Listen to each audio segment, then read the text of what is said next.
השם הוא אבא טוב והוא תמיד מתפאר בי, רואה בי רק את הנקודות הטובות.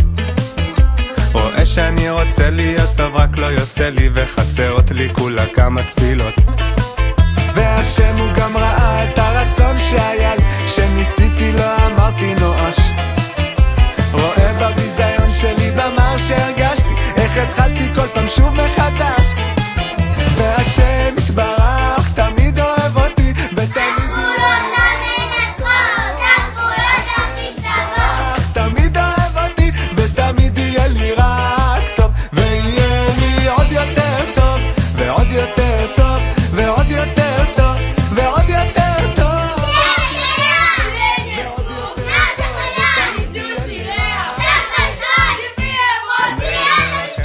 ותמיד עונה לי ואם עדיין לא ממשיך לחכות, מלא אותי בזה שאתה תמיד אוהבתי, תיתן לי כל יום מחדש מתנות ותנהיג אותי ברחמים כאלו כמו שבעולם הזה נקרא רחמים, שיראו כולם שכן אתה שומע תפילה